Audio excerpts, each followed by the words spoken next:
मई की एक शांत रात थी। किशोर अपनी कार में ट्रैवल कर रहा था। रात के 1 बज रहे थे। वो अपने दोस्तों के साथ वीकेंड मनाने गोवा जा रहा था।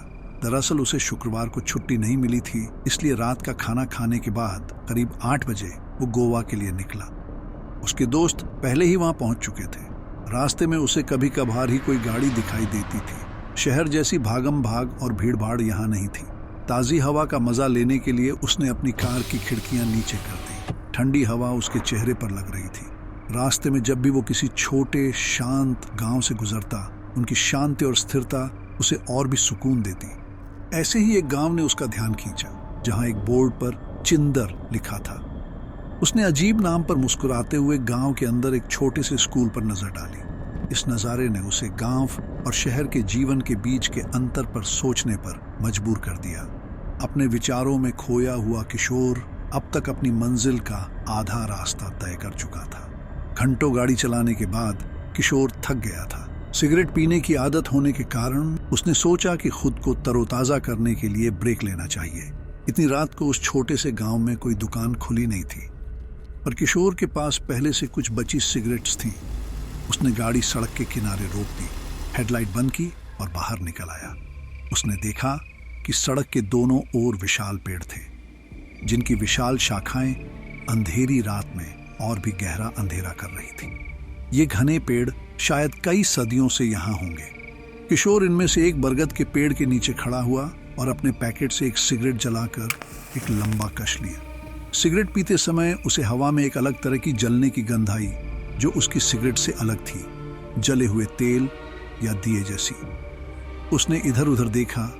उसे पेड़ के नीचे एक पत्थर दिखा, जिसपे एक अजीब सी शक्ल का चित्र बना था।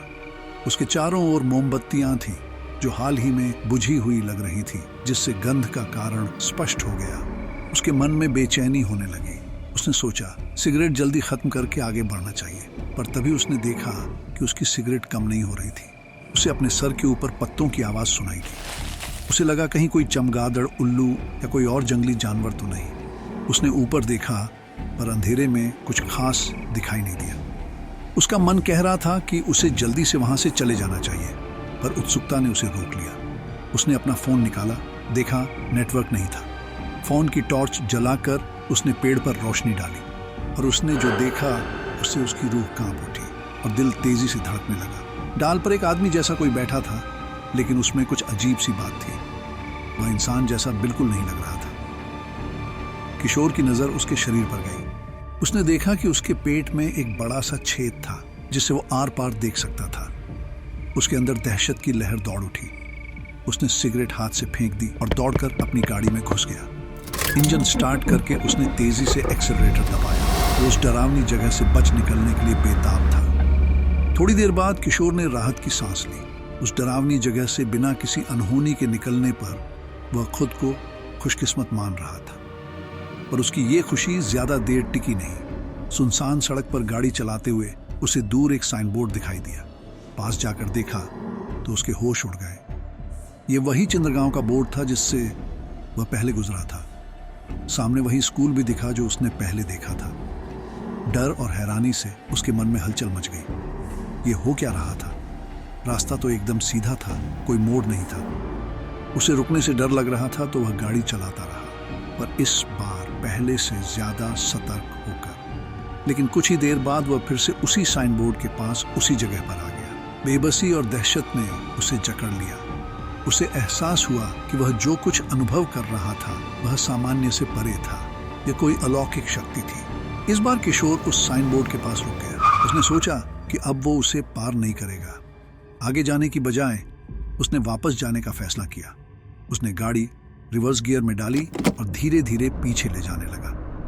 कुछ देर बाद वो एक चौड़ी रोशनी वाली सड़क पर पहुंच गया, जहां कुछ गाड़ियां आ जा रही थी। उसने गाड़ी रोकी और देखा कि उसका फोन बज रहा है। नेटवर्क वापस आ गया था।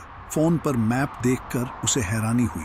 गोवा का रास्ता तो सीधा ही था, वो गलत रास्ते पर चला गया था। दिशा ठीक से पता चलने पर किशोर सही रास्ते पर गाड़ी चलाने लगा। उसे उस डरावनी जगह से निकलकर बहुत सुकून मिला जहां वो फंस गया था। वो जानता था कि ये अनुभव वो जीवन भर नहीं भूलेगा। उस रात जो किशोर ने अनुभव किया उसे स्थानीय भाषा में चकवा कहते हैं।